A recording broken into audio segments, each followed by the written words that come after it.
Friends, आज जो है हमारा सेकंड लेक्चर है ग्रुप टेक्नोलॉजी का, computer aided manufacturing subject. And मैं प्रोफेसर विकास सेठ आप सभी का स्वागत करता हूँ इस लेक्चर में। लास्ट लेक्चर में जो हमने स्टडी किया था वो था बेसिक ग्रुप टेक्नोलॉजी क्या है और वो कैसे वर्क करता है। ओके, इस लेक्चर में हम स्टडी करेंगे बेसिक ऑप्टिक्स कोडिंग, मतलब part classification and coding system. उसमें हमने क्या देखा था, method for GT layout, right. तो उसमें हमने देखा था फर्स्ट जो था वो था विजुअल इंस्पेक्शन, सेकंड जो था वो था production flow analysis, and third जो था वो क्या था, part classification and coding system. Okay, तो part classification and coding system जो है वो बहुत ही इंपॉर्टेंट चीज़ है। हर एक इंडस्ट्री में आपको ये चीज़ जो है वो देखने को मिलेगी। ओके, तो कुल मिला के आपको ये ध्यान रखना है कि व्हाट इज़ जीटी और उसका पार्ट क्लासिफिकेशन जो है उसके लिए, मतलब जीटी लेआउट के लिए कौन सी मेथड्स है। ओके, तो यहाँ पे हम देखते हैं कि part classification and coding system कैसे वर्क करती है। ओके, तो नेक्स्ट स्लाइड पर हम मूव करते हैं। पार्ट क्लासिफिकेशन एंड कोडिंग, तो जैसे मैंने बताया कि it is the best of the three method.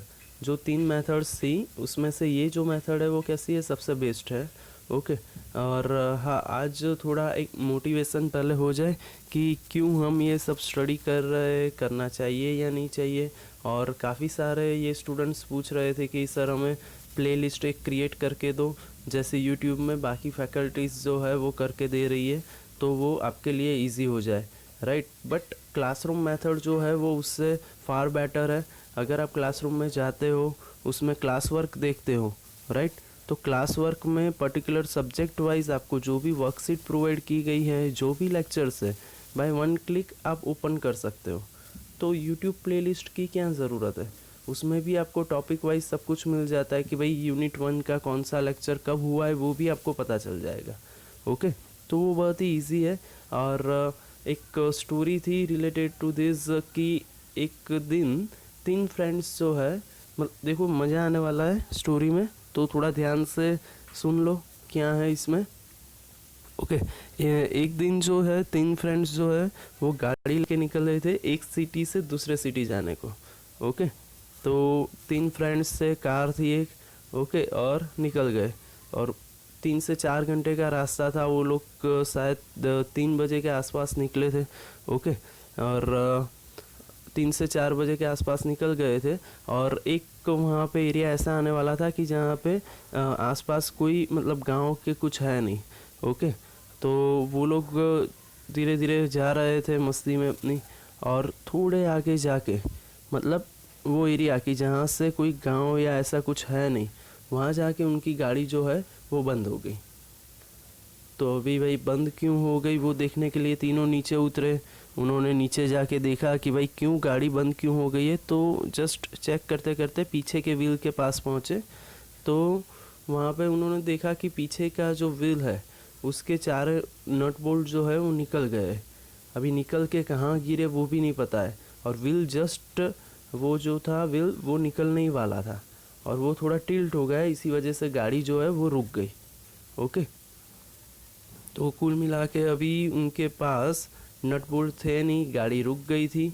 Okay, तो उन्होंने अभी क्या किया, फ़ोन निकाला और फ़ोन ट्राई किया कि आसपास से शायद कोई हेल्प मिल जाए। तो नज़दीक का जो गांव था वो तो 3 किलोमीटर दूर था। ओके, तो 3 किलोमीटर दूर गाड़ी को कैसे ले जाए वो भी एक क्वेश्चन मार्क था, क्योंकि वहाँ वो रास्ते पे कोई ज़्यादा, मतलब वहाँ से निकल नहीं रहा था, कोई हेल्प करने के लिए था नहीं, बराबर है। और फ़ोन जो थे उसमें भी नेटवर्क जो था वो ज़्यादा आ नहीं रहा था। तो अभी वो लोग अपने तरफ से ट्राई करने लगे कि शायद कुछ हल मिल जाए, तो वो ट्राई कर रहे थे। ओके, तो मतलब नीचे, गाड़ी के नीचे जाके देख रहे थे शायद कुछ ऐसा कुछ जुगाड़ कर ले कि हो जाए। ओके, उतने में दूर से एक पागल सा आदमी, मतलब दाढ़ी लंबी थी, काफ़ी दिनों से मतलब बात किया नहीं था, राइट, ऐसा कुछ लग रहा था कि वो पागल ही है। ओके, वो वहाँ से निकला, उसने देखा कि भाई ये लोग कुछ गाड़ी में रिपेयर करने का ट्राई कर रहे हैं बट हो नहीं रहा है।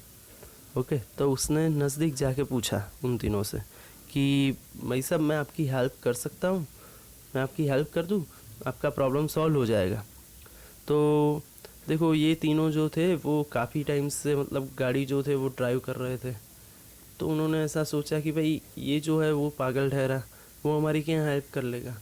तो उन्होंने बोला भाई तू शांत रख और यहाँ से निकल, हमारा टाइम वेस्ट मत कर। ओके, तो देखो ऐसे उन्होंने पागल से बात कर ली। ऑब्वियस है यार, कोई रोड से जा रहा है, वो आपको बोल रहा है कि हेल्प कर दूँ मैं आपकी, और वो पागल जैसा लग रहा है, तो पहले आप ऐसा ही सोचोगे कि उसको क्या पता होगा, और ये हमसे क्या ज़्यादा जानता होगा, उसने कभी गाड़ी चलाई भी नहीं होगी, आप ऐसा सोच लोगे, राइट। तो फिर वो पागल थोड़ा दूर बैठ गया और देख रहा था। 15-20 मिनट 30 मिनट हो गई, वो लोग ट्राई करते रहे, फ़ोन करते रहे, फिर भी कुछ प्रॉब्लम सॉल्व नहीं हुआ। ओके, तो उसके बाद वो पागल फिर से आया नज़दीक। उन्होंने बोला कि मैं आपकी प्रॉब्लम सॉल्व कर सकता हूँ, मुझे बस 10 मिनट दे दीजिए, मैं इजीली आपका प्रॉब्लम सॉल्व कर दूँगा। फिर से वो जो बंदे थे 3, उसमें से एक ईगो वाला बंदा था, उसने बोला भाई तू दूर बैठ, तेरे को बोला एक बार समझ में नहीं आता है, बराबर है। तो और बाकी जो 2 थे उन्होंने ऐसा सोचा कि भाई चलो ना कर लेते हैं, उसके बाद शायद कुछ सॉल्यूशन हो। पर वो जो ईगो वाला बंदा था वो नहीं माना, उसने बोला कि नहीं भाई इसको जाने दो। तो फिर से वो दूर बैठा था। फिर से 10 मिनट हो गई, वो लोग मतलब अभी क्या था, अंधेरा होते जा रहा था। फिर और कोई वहाँ से गाड़ी भी नहीं निकल रही थी कि हेल्प के लिए बोले, फ़ोन भी नहीं लग रहे थे, मतलब तीनों के तीनों हेल्पलेस थे। बैठ रहा हंस रहा था कि भाई मैं बोल रहा हूँ फिर भी ये हेल्प नहीं करने दे रहे और अपने तरफ से लड़ रहे, बराबर है। फिर से वो नज़दीक आया, उसने बोला भाई मैं 100% बोल रहा हूँ, मैं आपका प्रॉब्लम सॉल्व कर दूँगा, मुझे बस 10 मिनट दीजिए, मैं आपका प्रॉब्लम सॉल्व कर दूँगा, बट आपको मुझे आपकी गाड़ी में बिठा के मेरे विलेज तक छोड़ना पड़ेगा।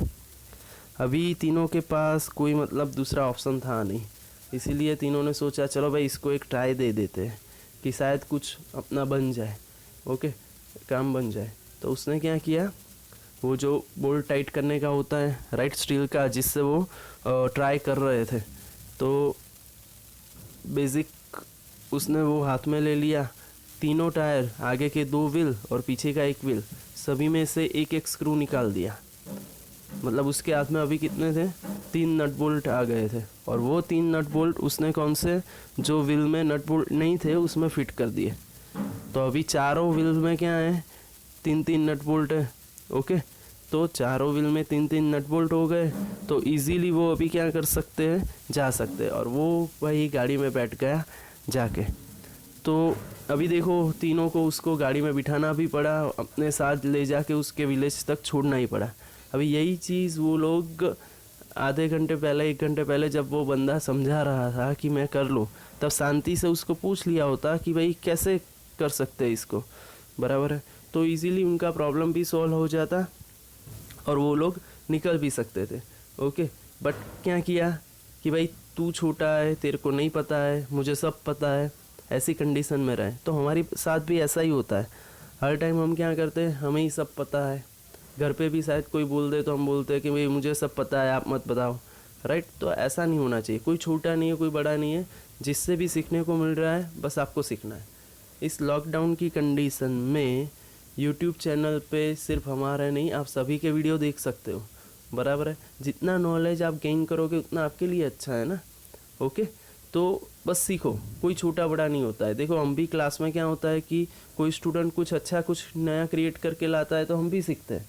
तो ऐसा नहीं है कि हर टाइम हम ही आपको सिखाते हैं, हम भी कोई टाइम आपको गुरु बना लेते हैं, बराबर है। जैसे रोनित है, दिक्स शायद कुछ नया क्रिएट करता है 3D प्रिंटर में, तो मैं भी सीखने बैठ जाता हूँ कि भाई कैसे हुआ ये, बराबर है। तो उसमें कुछ छोटा बड़ा नहीं होता है, हर एक के पास से बस सीखना है, ऐसा एक माइंडसेट करके निकलो। और कभी भी लाइफ में कहीं से भी सीखने को मिलता है तो उसको प्रायोरिटी दो। ओके, ऐसा मत सोचो कि मुझे सब पता है, क्योंकि उस कंडीशन में क्या होगा कि आप कहीं ना कहीं फंस जाओगे, आपका जो ग्रोथ रेट है वो भी अटक जाएगा, राइट। तो बस माइंडसेट चेंज करो और सीखने का ट्राई करो। ओके, चलो हमारे लेक्चर पे आगे बढ़ते हैं। हाँ, जो पार्ट क्लासिफिकेशन एंड कोडिंग जो है उसमें सबसे पहला जो है वो मतलब 3 मेथड्स है उसमें, और ये मोस्ट IMP मेथड्स हैं। ये जो 3 मेथड जो है वो कैसी है, मोस्ट IMP है।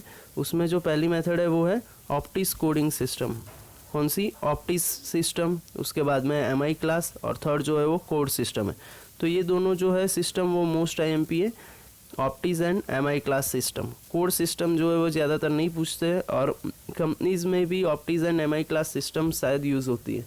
ओके, तो देखते हैं कि ऑप्टिस सिस्टम क्या है। तो नेक्स्ट स्लाइड पर मूव करते हैं ऑप्टिस सिस्टम के लिए। तो देखो यहाँ पे ऑप्टिस सिस्टम जो है, देखो कोडिंग कर रहे हैं तो कोडिंग में क्या होने वाला है, कुछ ना कुछ न्यूमेरिकल आने वाला है, कुछ ना कुछ अल्फ़ाबेट्स आने वाला है। तो आपको ये याद रखना है कि कितने वहाँ पे न्यूमेरिकल है, राइट, मतलब नंबर्स कितने हैं, सॉरी न्यूमेरिकल नहीं, नंबर्स कितने हैं वहाँ पे, और अल्फ़ाबेट्स कितने हैं। ओके, तो यहाँ पे देखो टोटल 9 नंबर आपको यूज़ करने हैं। दिख रहा है कितने नंबर है, 9 नंबर आपको यूज़ करने हैं,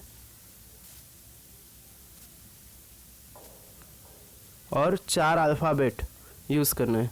ओके, तो 9 नंबर्स है, तो 9 नंबर्स जो है वो कैसे यूज़ करना है वो तो हम सीखेंगे ही, बट यहाँ पे पहले जो 5 नंबर है, पहले जो 5 नंबर है, देखो ये जो नंबर जो है वो कैसे प्रिपेयर होते हैं, डिज़ाइन एंड मैन्युफैक्चरिंग बेस। तो देखो यहाँ पे द बेसिक कंजाइज्ड ऑफ कितने डिजिट, 9 डिजिट का बना होता है, इसको हम बेसिक बोलते हैं, राइट। और उसमें पीछे से हम क्या करते हैं, अलग से 4 डिजिट जो है वो ऐड कर रहे हैं। ओके, तो 9 + 4 डिजिट टोटल इसके होते हैं ऑप्टिस कोडिंग के, और वो जो है वो किसके बेस पर डिपेंड है, डिज़ाइन एंड मैन्युफैक्चरिंग। उसका जो डिज़ाइन एंड मैन्युफैक्चरिंग डेटा है पर्टिकुलर पार्ट का, उसके बेस पर हम ये कोड जो है वो जनरेट करते हैं। ओके, तो कुल मिला के यहाँ पे आपने क्या सीखा कि ऑप्टिस कोडिंग सिस्टम में कितने होते हैं, टोटल 9 नंबर्स और 4 अल्फ़ाबेट, 9 नंबर और 4 अल्फ़ाबेट। उसमें बेसिक ये जो कोड्स जो है जनरेट होते हैं वो किसके बेस पर होते हैं, डिज़ाइन एंड मैन्युफैक्चरिंग डेटा पर। क्लियर हो, फाइनल 100%। ओके गुड, अभी इतना समझ लिया है तो आगे भी समझ जाओगे कि क्या होता है। अभी देखो ये जो पहले 5 डिजिट जो है उसको हम बोलते हैं फॉर्म कोड। ये जो पहले 5 डिजिट है उसको हम क्या बोलते हैं, फॉर्म कोड। ओके, पहले 5 डिजिट, ये 5 जो डिजिट है उसको हम क्या बोलते हैं, फॉर्म कोड। उसके बाद में ये जो है, ओके चलो पहले वो जो फॉर्म कोड है वो क्या डिस्क्राइब करता है, it describe design attribute of the part. तो ये सारी जो पाँचों के पाँचों जो कोड है वो क्या डिस्क्राइब करते हैं, डिज़ाइन ऑफ द पार्ट। तो वो कैसे करते हैं वो हम नेक्स्ट स्लाइड में सीखने ही वाला है, बट आपको ये याद रखना है कि ये जो है 5 नंबर्स वो क्या डिस्क्राइब करते हैं, design of the part. Clear हो। उसके बाद में ये जो है वो 4 कोड है, ओके, वो क्या डिस्क्राइब करते हैं, देखो 6, 7, 8, 9, तो उसको हम बोलते हैं सप्लीमेंट्री कोड। पहले 5 को क्या बोलते थे, फॉर्म कोड। उसके बाद जो 4 है उसको बोलते हैं supplementary code. Okay, form code, supplementary code, done. तो कुल मिला के फॉर्म कोड है, सप्लीमेंट्री कोड है। सप्लीमेंट्री कोड जो है वो किसके बेस पर प्रिपेयर होते हैं, मैन्युफैक्चरिंग प्रोसेस, पार्ट की मैन्युफैक्चरिंग प्रोसेस कैसी है उसके बेस पर हम क्या प्रिपेयर करते हैं, सप्लीमेंट्री कोड प्रिपेयर करते हैं। फॉर्म कोड किसके बेस पर प्रिपेयर करते हैं, उसके डिज़ाइन एट्रीब्यूट्स पर। ओके, तो ये जो है वो टोटल 9 कोड की बात हो गई, फॉर्म कोड, सप्लीमेंट्री कोड। अभी ये जो है वो क्या है, सेकेंडरी कोड है। कौन से कोड है, सेकेंडरी कोड। पीछे के जो 4 है, देखो the extra 4 digit ABCD referred as the secondary code. Okay, तो ये जो है वो क्या है, सेकेंडरी कोड। बट ये जो है वो पर्टिकुलर फर्म पर डिपेंड है, ऐसा नहीं है कि हर एक इंडस्ट्री में सेम होगा। तो ऑप्टिस कोडिंग सिस्टम में ये जो 9 कोड हर एक जगह जो है वो सेम देखने को मिलेंगे। ओके, और ये जो 4 कोड है वो इंडस्ट्री वाइज डिपेंड है, उनको यूज़ करना है, कैसे करना है वो सब इंडस्ट्री पर छोड़ दिया है, right. So secondary code can be design by the firm, okay, as per the need. Clear हो यहाँ तक, फाइनल। ओके, तो ऑप्टिस कोडिंग सिस्टम में हमने क्या देखा कि भाई टोटल कितने डिजिट होते हैं, उसमें 13 डिजिट होते हैं। उसमें फर्स्ट 9 जो है वो कंपलसरी जो ऑप्टिस सिस्टम जैसे बोल रहा है वैसे ही होना चाहिए, और बाकी के जो 4 है वो कैसे होने चाहिए, एज पर दी फॉर्म, उनको जैसे डिफाइन करना है। ओके, और पहले जो 5 है उसको हम बोलते हैं फॉर्म कोड, और उसके बाद के जो 4 है उसको हम बोलते हैं सप्लीमेंट्री कोड, और वो जो है वो फिक्स ही रहते हैं हर एक पार्ट के लिए, ऑप्टिक सिस्टम जैसे डिफाइंड है, राइट। उसके बाद में ABCD जो लिखा हुआ है उसको बोलते हैं हम सेकेंडरी कोड। ये जो है वो क्या है, देखो सप्लीमेंट्री एंड सेकेंडरी में कंफ्यूज मत होना, फॉर्म कोड, सप्लीमेंट्री कोड, और उसके बाद में क्या आएगा, सेकेंडरी कोड। तो इसको हम प्राइमरी बोल देते हैं, इसको हम क्या बोलते हैं, प्राइमरी कोड। तो ये इजीली याद रह जाएगा, ये क्या है, सेकेंडरी कोड। तो सप्लीमेंट्री एंड सेकेंडरी जो है उसमें कन्फ्यूज़न नहीं होगा। Okay done. तो ये हो गए हमारे सेकेंडरी कोड। तो secondary code as per form हम यूज़ कर सकते हैं।